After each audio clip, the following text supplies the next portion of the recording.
10, heavy 10.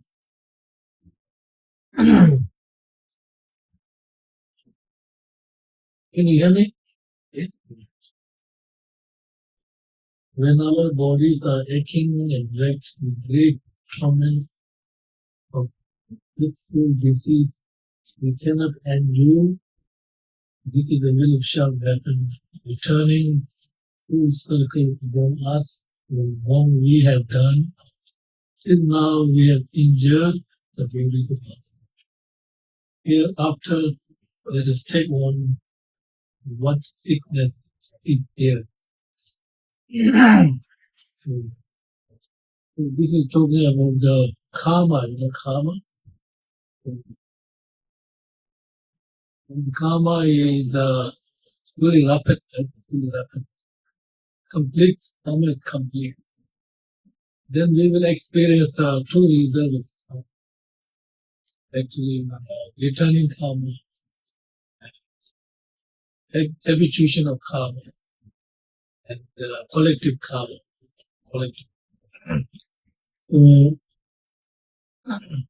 Then the karma of healing, so in order to complete the karma, so aspects, object, thought,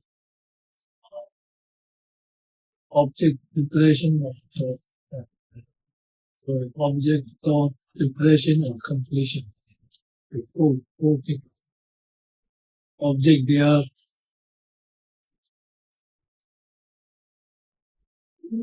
Object there. Yeah. Can you hear me now? Also object to complete karma. So then karma complete, experience the result of the karma. If the karma is not complete, not experience the result. In order to complete the karma, then we need object, thought, preparation, and completion. So then karma of killing, if you are karma of killing, with the object there and mistaken the thought, then karma is not complete. Your object intention to kill animal like dog, by mistake if you kill deer or something like that, then karma is not complete. Because your object is killing dog, or intention, mistake, killing another. So then that's karma is not complete. So complete karma, then we must fully ripen karma. So fully ripen karma needs four aspects. Object, thought, preparation, and completion. If you miss one aspect, then karma is not complete. It's uncertainty karma. So it will not ripen. You're not sure whether we will experience the result of karma. So that is karma. So when the karma is complete, then if non-virtuous complete or virtuous complete, then there are three states, right? Virtuous karma, non-virtuous, neutral karma. So virtuous karma,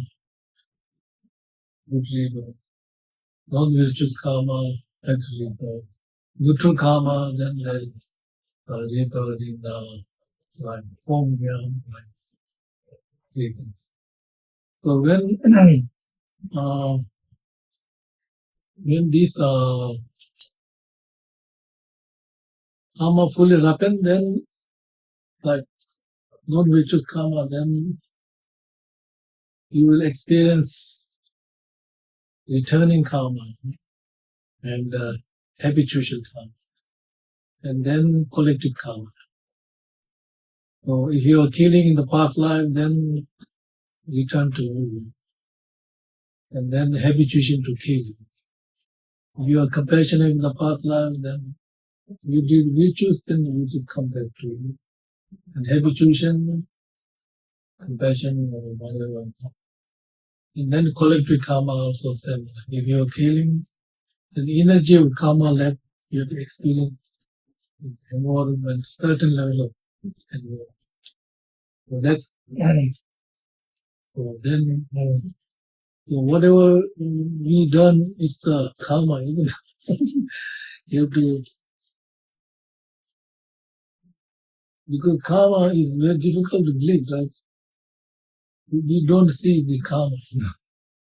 It is like karma is kind of like hidden phenomena. You don't see this karma. External things very easy.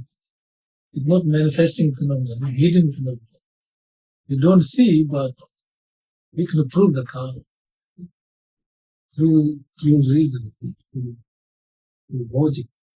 I remember last time we are talking about seven minds, inferential valid mind, direct valid mind,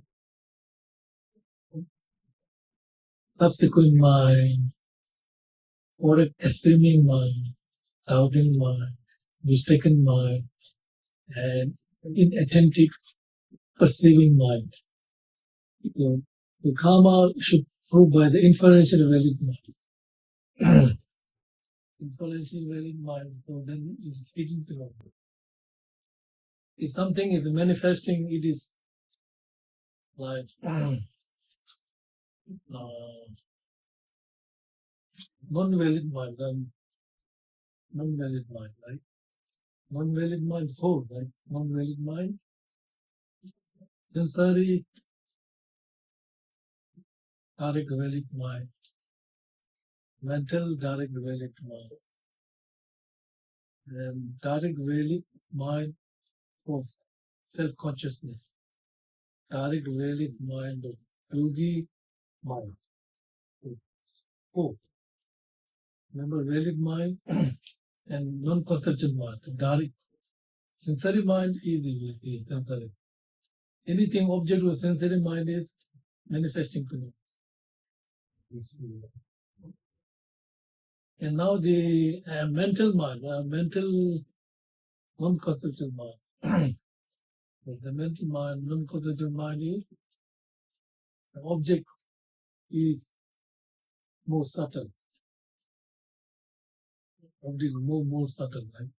Like emptiness, impermanence, all are object of the mental direct development. So direct perceiving emptiness, direct perceiving impermanence, object impermanence. So see impermanence and emptiness are subtle object, right? Sensitive mind object is gross. Then we talk about that mind. Do you know that mind? Valid mind, direct valid mind of self-cognition. You know this mind? Direct valid mind of self-cognition. This mind, not many people talk about this.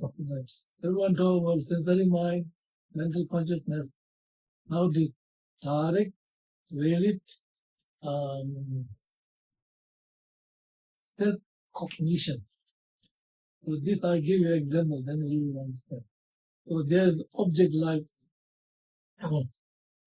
blue object, blue, right? And then your eye sensory consciousness subject which cognize and perceive the blue directly.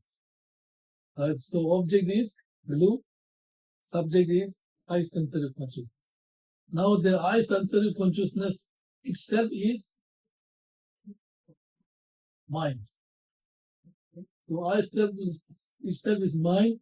So eye self consciousness which is cognized by another mind. That mind is self cognition. Same like not many people talk this mind, right? So sensory mind, mental mind. That mind is blue object, subject, eye sensory consciousness. That eye sensory consciousness itself is perceived by another mind. So that mind is called the valid cognition mind. Do you understand this? Self-valid cognition mind. Because object of self-valid cognition mind should be mind, not physical object. Mind itself. Because sensory consciousness is mind. So mind which perceives sensory consciousness itself is mind. So it should be like similar substantial entity, not physical object. You understand? So that's called valid mind self-cognition. When we say valid mind, that kind of mind is valid mind. Then eye, ear, nose, tongue, self. Valid mind, yogi, the yogi cognition. So that means yogi means Arya being. Person who become Arya being, and then their mind is yogi mind. Until you become Arya, you are not yogi mind. Your mind is, how can we can say ordinary mind. Until you see the reality directly, when you see the reality directly, it is yogi mind. Understand what I'm saying? These are not talking about many people, right? Except sensory consciousness, no problem. Then direct mental consciousness is good. Now the direct valid self-cognition and direct valid yogi mind. Understand what I'm saying? So that is very important to understand. Because understanding mind is very important, because then you will understand the nature of the mind. Nature of the mind. Right? The nature of the mind, the conventional nature of the mind, and ultimate nature too. Conventional nature of the mind, from the Buddhist viewpoint, is it possible we can remove negative, afflictive emotions, disturbing emotions? Of course, because conventional nature of mind is clear, and the advantages are temporary. Therefore, we can realize conventional nature of the mind. If nature is clear, but thought, emotion are temporary. They are not nature. If it is nature in the mind, then if you get angry, you should be angry all the time. The attachment, then you see it is not nature of the mind. The emotions are temporary. They are not always there. It depends on the cause and condition. So this makes very clear they are not nature in the mind. So therefore, we will be able to familiar our mind with the right or good object, and then more you familiar and more you see the mind clear. So then now this because very difficult to see the conventional nature of the mind, because it is completely covered by the conceptual mind, conceptual idea, the thought. To see this mind, we have to cease conceptual mind. Understand what I'm saying? To see the nature of the mind, to stop conceptual mind, what we need to do, right? We are not thinking in the past, what happened in the past, what will happen in the future, just remain in the present state. And you see mind very clear.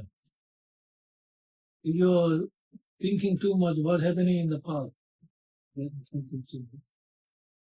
what will happen in the future also. But stop this thinking during meditation period and just remain in the present and rest your mind. And then you will be able to see the clear nature of mind. But from the viewpoint of ultimate, whole mind is empty of inherent existence. All mind is empty now. You know what I mean? So you see that emotion like disturbing emotion like anger, it on the surface, but deeply nature is empty of inherent existence. When something happened to us, we're just looking on the surface and not looking deeply. When we look deeply, both are nature exactly same, empty of inherent existence. But whenever we have emotion problem, we are unable to see this. We are just looking on the surface and not deeply analyzing the what is nature of that emotion. Right? But if you deeply analyze, then it will decrease the emotion. Because emotion nature is in ultimate nature exactly same. So whatever happens. So this is the method to realize emotion in nature. So when you are meditating, just rest your mind in the present, not thinking not thinking what will happen. Okay. Then you see the mind more. It's just like you stir the water, you don't see the nature of it. Still water. The water nature is clear from the beginning to the end. You never had polluted. The pollutions are very temporary. But if you stir water, then we will not see the clear nature of the water. It's very similar to the mind too. Nature is pure, but constantly thought emotions, and we will unable to see that. So, depressed and forlorn, like forlorn. Right? When we feel mentally anxious, this is the way of Shabbat. Returning full circle. Now we have deeply disturbed the mind. Hereafter, let's take on this suffering. The definition is mental. Huh? It comes from mental. Anything coming from mind should be solved by the mind, not external thing. Because these two are totally different. Physical and mind, totally different substantial cause. If anything coming from the mind, it should be solved by the mind. Same. The physical object cannot solve this problem.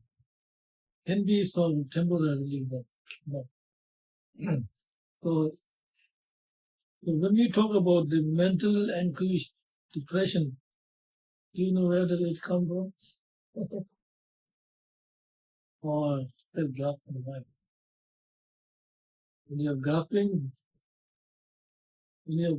then stop all this mental problem. Right? So then self-grasping, and you believe self to be independently without depending on the aggregates and mind and body. Then start all this mental problem. If you believe self is not, if you believe somebody, on the other hand, on somebody who thinks self is empty of within existence, no mental anguish. Completely different. So mental depression all coming from the Self-grasping.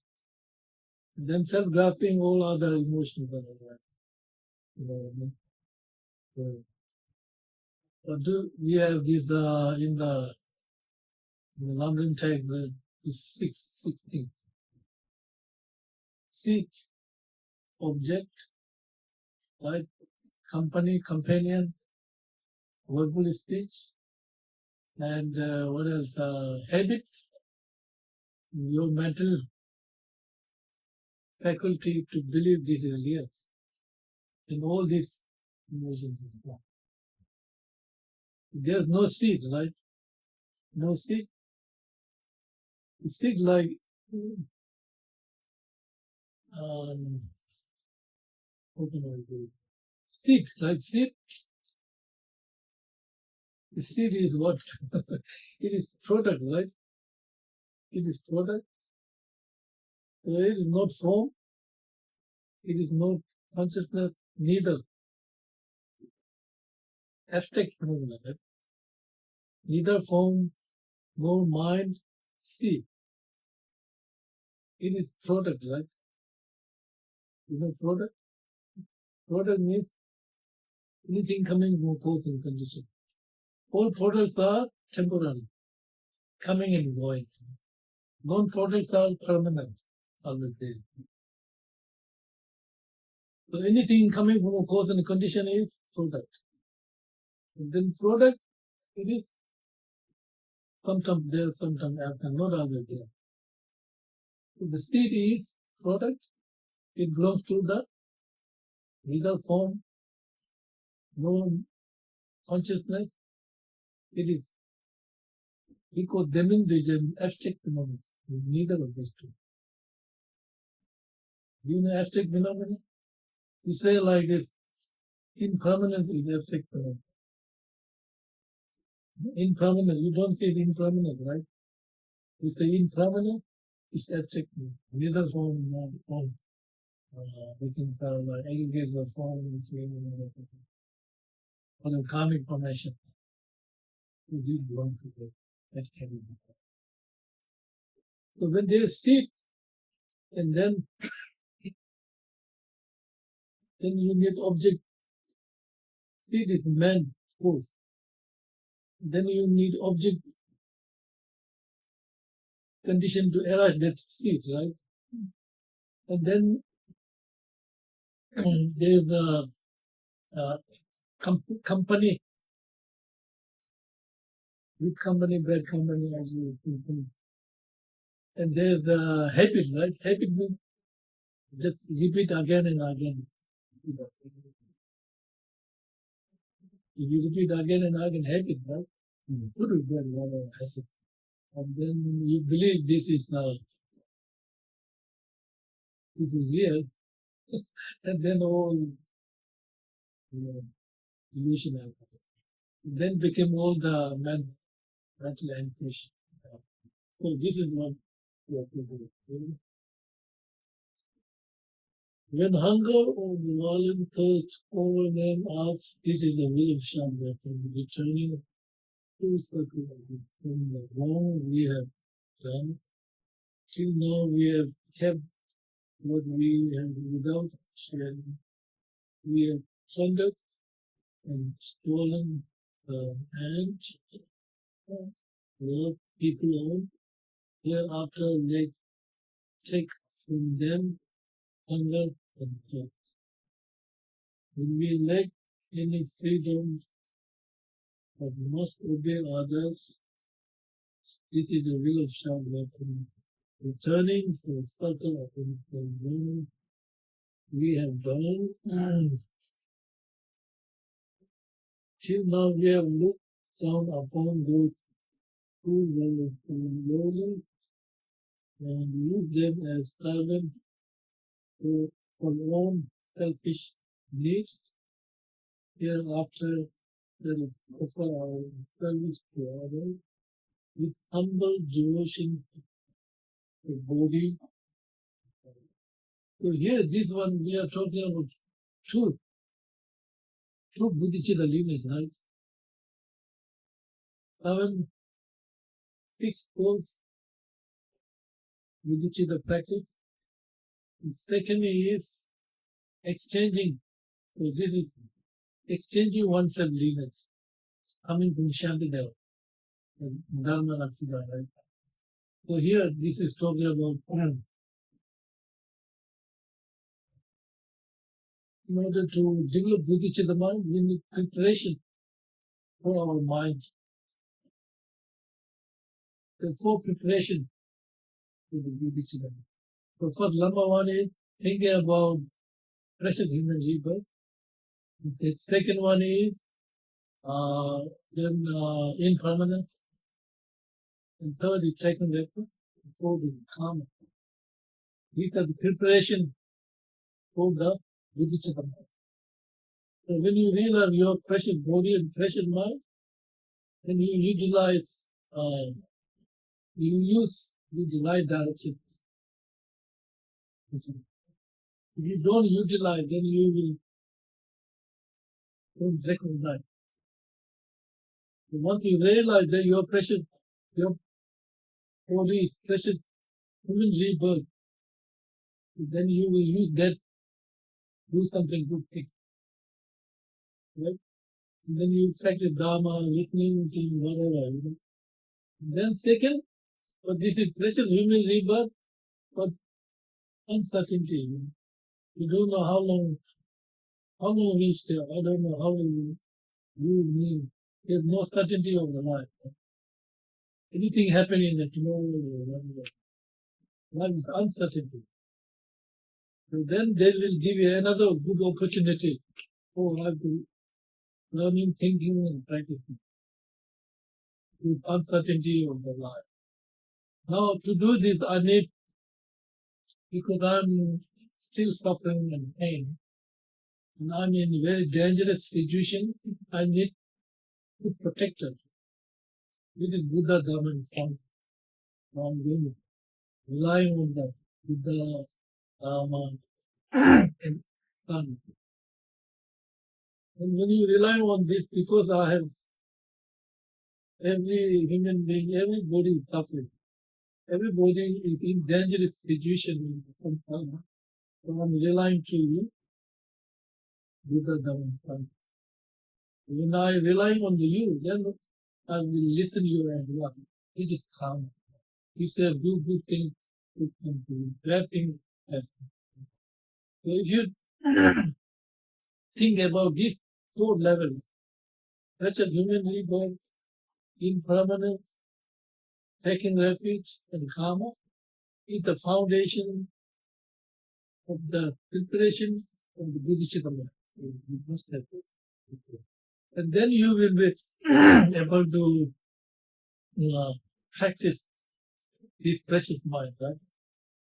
So first you will be able to equalizing oneself to other. And then you will see many disadvantage of the self-judgment part. Then you will, third, you will be able to see many advantage of hearing. Then fourth, you make decision, practice, action, practice. And then fifth, then you will practice giving and taking meditation on the breathing. So this is this kind of bodhicitta. You have to exchanging oneself to other. Exchanging oneself to other means, so you're just thinking all are same like me and you.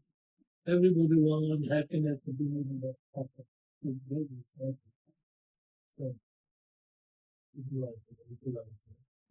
then see everybody is suffering because of the is self-judging mind. The self-centered attitude mind, everybody is suffering. Me is suffering, others are everybody because of this mind. So we see many disadvantages. You see, oh, if I switch off that, searching for others, then it will give you more happiness. Right? It will give you something more advantage to your life. And then you actual practice, Now you realize, oh, self-judging mind is bad, judging others is good, so you will switch off that mind. When you switch off that mind, then you will practice giving and taking meditation. When you are doing this giving and taking, after meditation, you feel you really done this.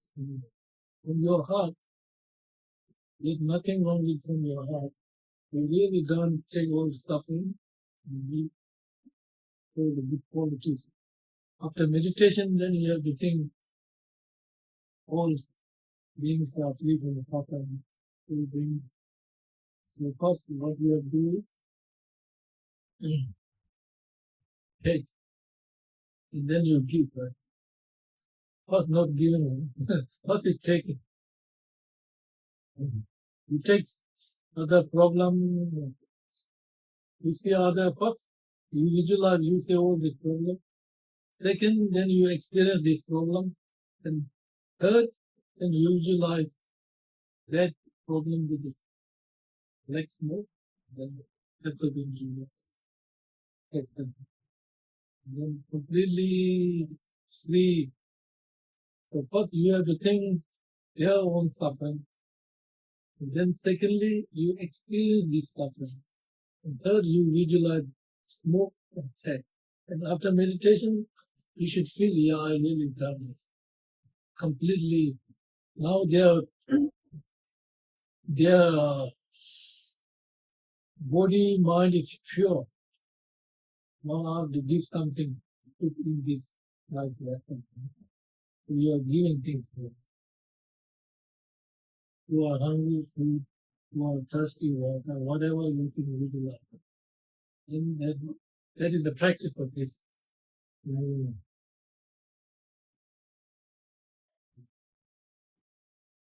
When we hear only language that is